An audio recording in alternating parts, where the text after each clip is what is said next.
Hi, I'm Father Chris Calderon, a Jesuit priest originally from Los Angeles. One question I frequently get asked is, how long does it take to become a Jesuit priest or brother? Well, there's no set amount of time, but 10 to 12 years of training, formation as we call it, is pretty standard. The follow-up question is always, why does it take so long? And that's an easy answer. It's the way our founder, St. Ignatius Loyola, wanted it. In the 1500s, when Ignatius formed the Society of Jesus, the Catholic Church had no standardized training for priests or religious. Many priests had virtually no theological education. Ignatius wanted his men to be a different sort of clergy, rigorously educated and competent to take on a variety of ministries. So he developed a program of formation, which Jesuits have basically followed ever since. It entails 5 stages: novitiate, first studies, regency, theology, and finally tertianship. As a recently ordained priest, I've completed all stages but tertianship. The past dozen years of my formation as a Jesuit have been filled with incredibly meaningful experiences of ministry and learning. I've studied at Loyola University Chicago, Boston College, and Harvard. Wapendwa wa Mwenyezi Mungu, Bwana asifiwe. Tunamshukuru Mungu mwingi wa rehema. Ni fursa nyingine tena tunaendelea na uchambuzi wa kitabu cha Pambano Kuu cha Ellen G. White. Na huu ni wito wa kulielewa pambano kuu.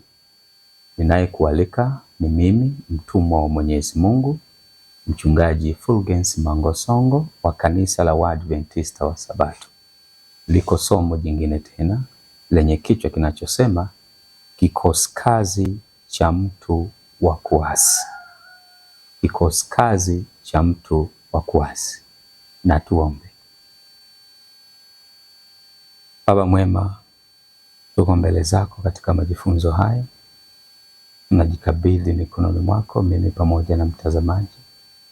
Hekima yako ikatawale katika kujifunza huku na tuongozwe nawe kwa jina la Yesu. Amen.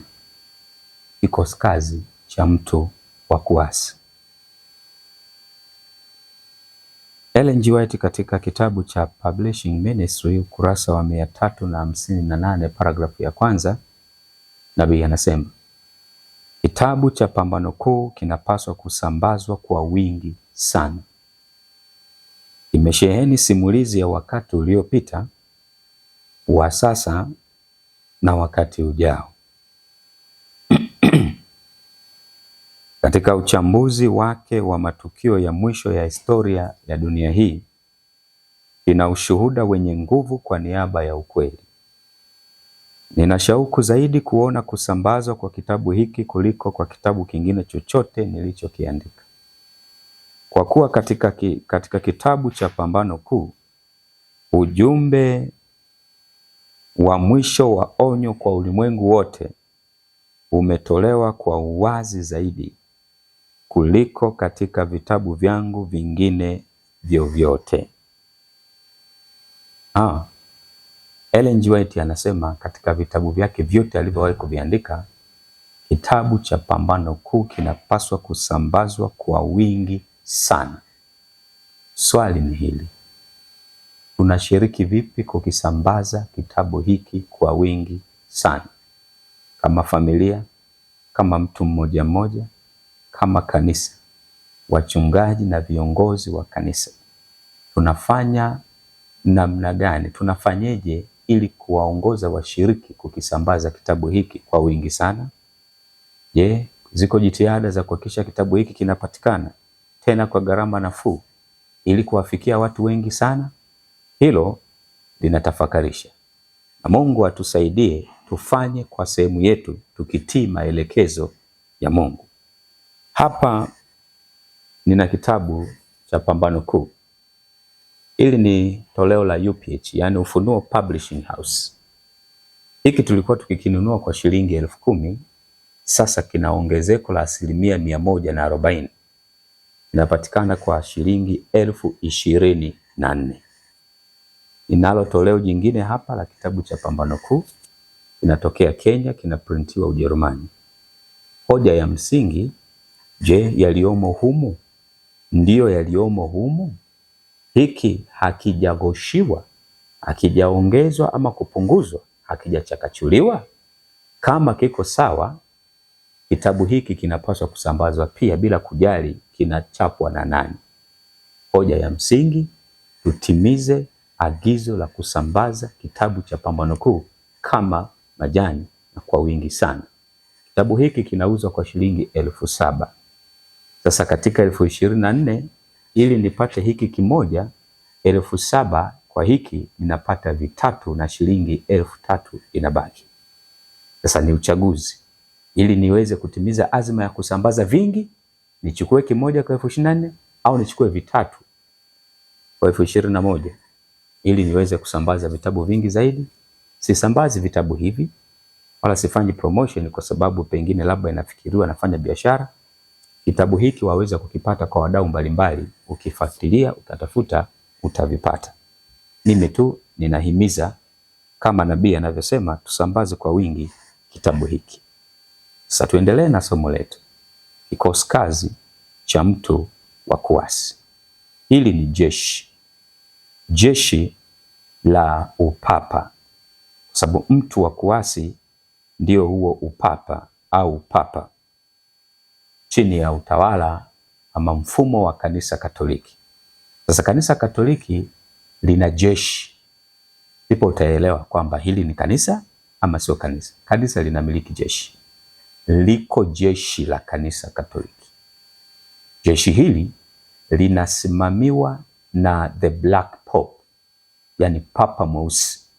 Acha huyu papa anayeonekana hadharani, anaitwa papa mweupe, ambaye kwa sasa tunafahamu ni Papa Leo wa 14. Yuko papa mweusi ambaye huwa haonekani hadharani, ndiye jenerali wa kikosi hiki, kikosi kazi cha upapa ama kikosi kazi cha mtu wa kuasi, jenerali wa jeshi la majesuiti. Je, upapa unatekelezaje mipango yake miovu? Unatekeleza mipango yake miovu kupitia kwa kikosi kazi hiki, kupitia kwa jeshi hili katili, fidhuli, lisilo na huruma, ambalo ajenda yake ni kuhakikisha upapa unatawala dunia. Ndivyo ambavyo kitabu cha Pambano Kuu cha Ellen G. White kinavyomfunua mtu wa kuasi na hiki kikosi kazi chake. Na hili liko somo, na hili ni somo la kikosi kazi cha mtu wa kuasi. Sasa tusome katika kitabu cha Pambano Kuu sura ya 12, Matengenezo ya Ufaransa, ukurasa 190 na 191. Nabii anasema hivi, 190 na 191. Kikosi kazi cha mtu wa kuasi. Kitabu cha Pambano Kuu kimefunua haya yote. Ni jukumu letu kukisambaza kitabu hiki ili watu wakauone ukweli. Katika ulimwengu wote, huu ni ukurasa 190, hii ni UPH 2024. Katika ulimwengu wote wa Ukristo, Uprotestanti ulihatarishwa na maadui wa kutisha. Nabii anasema maadui wa kutisha. Ushindi wa kwanza ulipita, yani Uprotestanti ulipata ushindi. Roma ilikusanya nguvu mpya ikitumaini kuangamiza Uprotestanti. Wakati wa Protestanti wanajisahau, Roma ikakusanya nguvu ili kuangamiza Uprotestanti. Ajenda ya upapa, ajenda ya kanisa Katoliki ni kuua Uprotestanti. Kwa lugha nyingine ni kwamba Ukatoliki haubadiliki, na Ukatoliki unataka mafundisho yake yabaki vile vile na litawale dunia, kuunganisha dini na serikali, na papa akiwa juu ya mamlaka zote duniani. Hakuna mpango wa kubadilika kwa ajenda hii kwa Ukatoliki. Kwa hiyo Waprotestanti wanapopinga mipango ya Rumi ni tishio kwa Rumi. Kwa hiyo lazima Uprotestanti uangushwe chini. Sasa Uprotestanti unaangushwaje chini?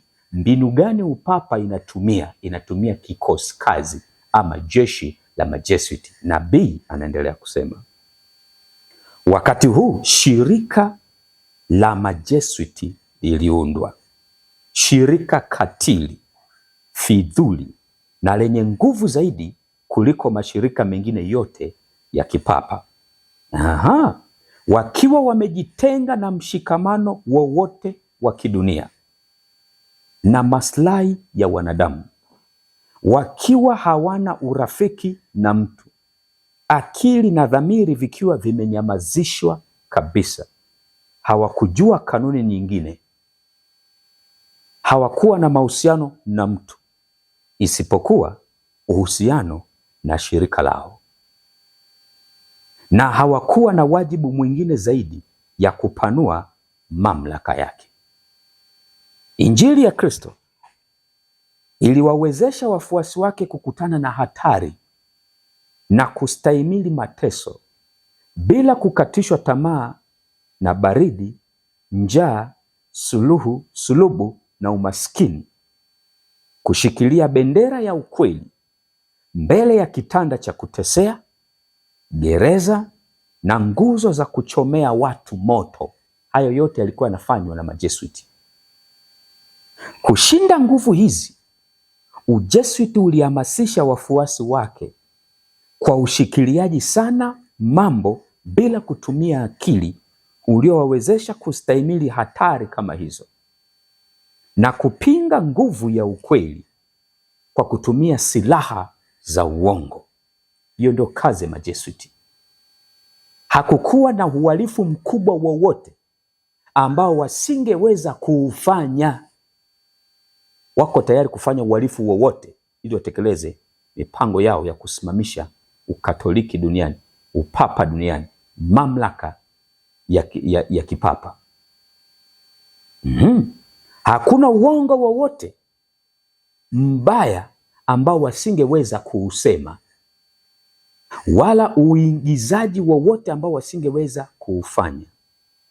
Wakiwa wameapa kuishi maisha ya kimasikini na ya chini daima, ilikuwa ni kusudi lao la msingi kupata utajiri na madaraka, kujitolea kuangusha Uprotestanti na kuanzisha upya ukuu wa upapa. Hivyo ndivyo Kanisa Katoliki linavyotenda kazi. Linatenda kazi kwa kupitia jeshi la Majesuiti. Hawana sare na hutawajua. Wengine ni walimu kwenye shule zetu, wengine ni wanajeshi kwenye majeshi yetu, wengine ni wanasheria, wengine ni wakufunzi kwenye vyuo, wengine ni madereva, wengine ni wachungaji kwenye makanisa, wengine ni mainjinia kwa kofia mbalimbali, marubani na kadhalika. Wapo kila mahali na huwafahamu. Wanatenda kazi wakiwa na ajenda ya kuhakikisha kwamba upapa unatawala dunia. Wako tayari kufanya lolote, uhalifu wowote, mauaji yoyote, uongo wowote, kufanya chochote ili watimize azma yao, na yeyote atakayesimama mbele yao lazima wamuondoe. Wana uwezo wa kuondoa mpaka watawala wa kidunia katika nchi mbalimbali. Wanaweza kuondoa mpaka viongozi wa kidini. Wana uwezo wa kufanya chochote ili watimize makusudi yao. Hicho ndicho kikosi kazi cha upapa, kikosi kazi cha mtu wa kuasi.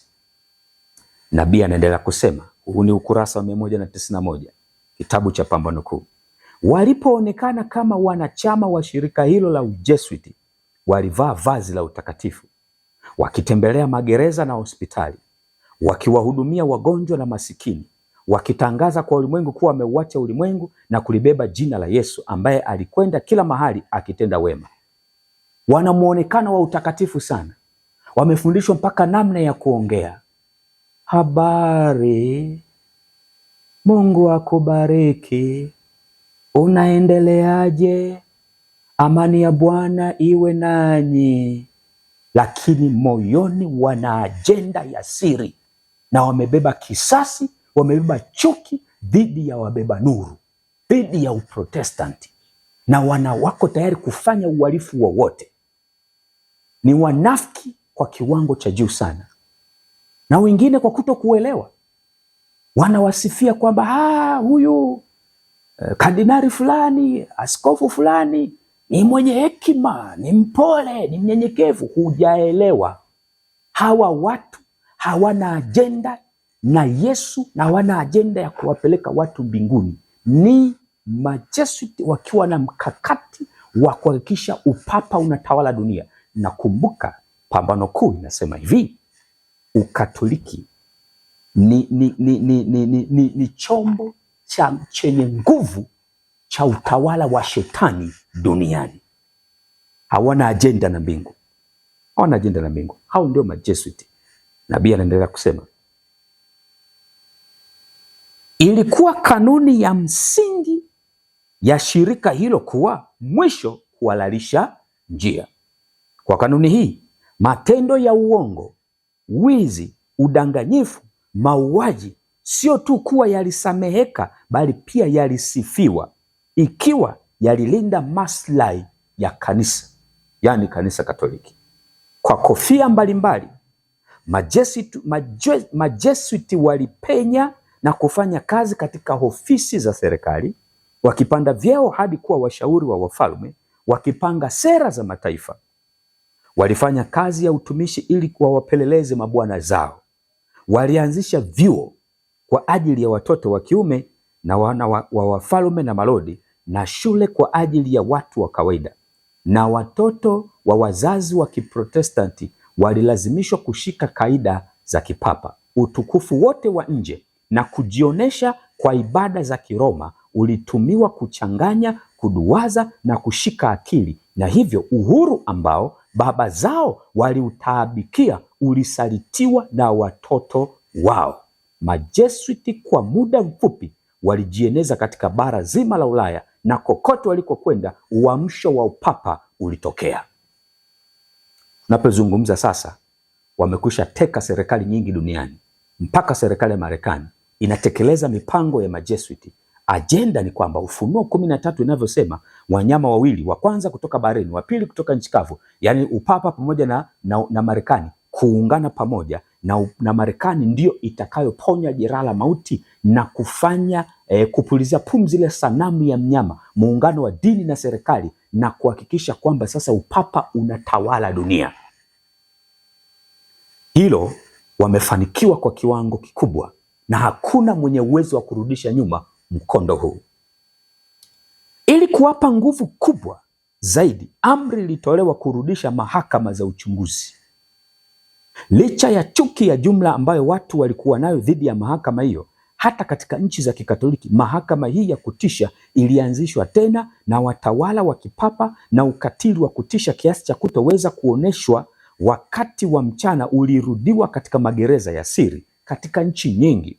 Maelfu kwa maelfu ya mauaji ya kitaifa, watu safi na waungwana, watu wenye akili na wenye elimu ya juu sana, wachungaji wacha Mungu na waliojiweka wakfu, watu wenye bidii na wazalendo, wasomi wenye uwezo mkubwa wa akili, wanasanaa wenye talanta, mafundi wenye stadi za juu kabisa, walichinjwa na kulazimishwa kukimbilia nchi zingine. Yalifanyika zama za giza, na kwa mujibu wa kitabu hiki yatarudiwa tena. Hakuna kitakachobadilika tena. Nabii anasema ya huku mwisho yatakuwa makali zaidi na yatakuwa mazito zaidi. Tunaelekea kipindi hicho. Kikosi kazi cha mtu wa kuasi, jeshi la Majesuiti, jeshi la kanisa Katoliki liko kazini. Wako mpaka kwenye kanisa la Waadventista wa Sabato. Ni wachungaji wetu wengine, ni viongozi wa kanisa, ni wazee wa makanisa, ni washiriki makanisani, ni waimbaji makanisani, ni mashemasi makanisani, ni wajumbe wa mabaraza ya makanisa. Wana ajenda ya kuua Uprotestanti, na ndio maana sio salama kumwamini yeyote. Usalama wetu, je, anachokisema ndivyo asemavyo Bwana? Siku Waadventista wa Sabato tukielewa ya kwamba hatupasi kumwamini yeyote, tukaondoa imani yetu kwa viongozi wa kidini, tutasimama na imeandikwa, tutapotezwa wengi. Na wakati fulani tunafikiri ni maelekezo ya Mungu, kumbe tunatii matakwa ya Majesuiti wenye ajenda zao. Na niwaambie, kanisa la kweli la Mungu wa Adventista wa Sabato, hao ndio Waprotestanti wa kweli kukabidhiwa onyo la mwisho kwa ulimwengu, ujumbe wa malaika wa kwanza, wa pili na watatu. Na kwa kuwa majesuiti ajenda yao ni kuua Uprotestanti, lazima wafanye kazi ndani ya kanisa la Wasabato, wajipenyeze kwenye kanisa la Wasabato, maana Wasabato ndio wabeba nuru, ndio tishio kwa upapa. Na ndio maana hata kitabu hiki cha Pambano Kuu ni adimu, kinapanda bei kiolela. Bado tuna uwezo wa kukifanya kitabu hiki kipatikane kwa gharama nafuu. Kitabu hiki kinakuwa mbadala wa kitabu kingine kinachoitwa kitabu cha utume, maneno ya matumaini. Kweli kile kitabu, angalia kama umekipata kitabu, angalia yaliyomo, soma ndani, kweli yanaweza yakalinganishwa kuwa mbadala wa kitabu cha Pambano Kuu. Kitabu hiki ambacho nabii anasema kisambazwe kwa wingi sana.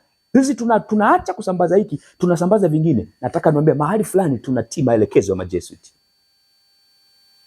Tunatii maelekezo ya majesuiti. Sikia hapa. Mwandishi mmoja anasema hivi: ni watu hao majesuiti, ni watu wenye siri kuu, wenye mfumo wa kimasihi ambao ni tishio katika kuangamiza imani za kimadhehebu. Hawa sio tu makuhani au watu wa kundi fulani la dini, lakini ni wafanyabiashara, ni wanasheria, ni waandishi wa habari, wenye kila aina ya taaluma ambao hawana kitambulisho maalum cha kuwafanya watambulike katika jamii zetu. Wanaweza wakawa na tabia yoyote ile, mfano ile ya malaika, wahudumu wakiwa na lengo la kutekeleza mpango wao wote ni wasomi, wametayarishwa na kula viapo vya kuanza kazi wakati wowote, mahali popote, na kazi yoyote njema au mbaya wanayoambiwa na jenerali wao mkuu. Hawafungwi na familia yoyote, jumuiya, nchi wala sheria yoyote, na wameuza uhai wao kuitumikia rasmi mamlaka ya kipapa. J. Wayne Rowlands, The Crisis in America or the Enemies of America Unmasked, ukurasa 265 267. Hii nukuu unaiona kwenye skrini yako hapo.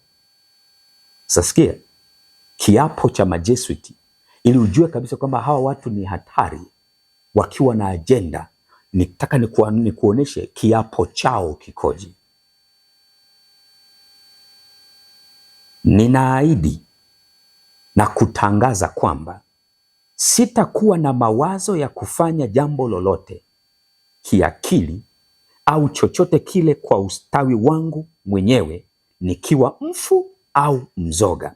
Nitatii na kutekeleza kila kitakachoamuliwa na wakuu wangu katika askari wa jeshi la papa.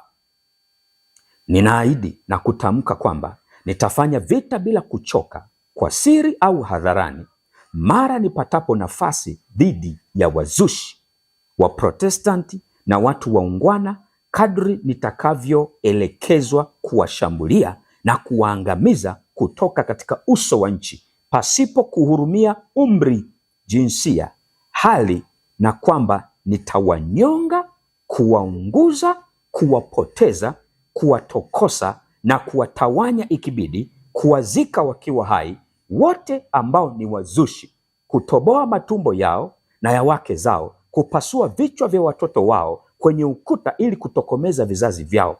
Pindi hilo lisipotekelezeka hadharani, nitatumia kwa siri kikombe cha siri. Nitatumia pia kitanzi na hata silaha, pasipo kujali hadhi, cheo, utu, mamlaka ya mtu husika, na katika hali yoyote ile watakayokuwa nayo, iwe sirini au hadharani, na kama nitakavyoelekezwa kila wakati na papa au kiongozi mkuu katika imani ya kindugu kwenye jamii ya Yesu. Kwa mujibu wa kitabu cha Edwin A. Sherman, The Engineer Corps of Hell or Rome's Suppers and Miners Private Subscription, 1983, ukurasa wa 118 124. Hicho ndicho kiapo cha hawa kikosi kazi cha mtu wa kuasi. Jeshi la papa. Hawa watu hawana huruma hata kidogo, wana ajenda yao. Hawa watu ni maadui, ni maadui. Sasa basi, kama matokeo ya utendaji kazi wa kikosi hiki, upapa sasa unatawala dunia. Kwa kweli, kwa kufanikiwa kwao kushika serikali ya Marekani, upapa unatawala dunia. Upapa unaendesha mambo yote ya duniani hapa. Majesuiti wako kazini katika kila nchi, katika kila kanisa, katika kila dhehebu, katika kila dini, katika kila taasisi, mahali popote wanatenda kazi. Hawa majesuiti ni watu hatari. Wana ajenda ya kuangusha Uprotestanti, na ndio maana tunapaswa kusimama na imeandikwa, na sio nani anasema nini. Inasikitisha wakati fulani tunaondoka kwa urahisi kwenye neno la Mungu kwa sababu anayetuondoa ni kiongozi, ni mchungaji. Hujaelewa. Tunao wachungaji ni majesuiti, tunao viongozi ni majesuiti, ni askari kwenye jeshi hili. Hawana huruma hata kidogo, na usifikiri ya kwamba wana ajenda ya kwenda mbinguni wala kuwapeleka watu mbinguni. Wao ajenda yao ni utii kwa papa, na sio Wakristo kabisa. Hawamwamini Yesu. Majesuiti hawamwamini Yesu. Tunao kwenye kanisa la Mungu, na ndio maana tunapaswa kusimama na imeandikwa. Tunapaswa kusoma kitabu cha Pambano Kuu tujue wanavyotenda kazi, na njia pekee ya kuwatambua hawa ni kupima kila wakisemacho kwenye maandiko ama roho ya unabii. Na niwaambie hivi, ukitaka kufahamu majesuiti waliojipenyeza ndani ya kanisa, kumbuka Yesu alisema mtawatambua kwa matunda yao. Kama ajenda ya majesuiti ni kuua Uprotestanti, lazima hoja za msingi, mada muhimu zinazotufanya Waadventista wa Sabato kuwa tofauti, na tukizielewa zitatufanya tuelewe utume wetu na kuwa tayari kubeba onyo la mwisho kwa ulimwengu. Lazima zitavamiwa. Lazima mada hizi watafanya jitihada zote kuzishusha chini.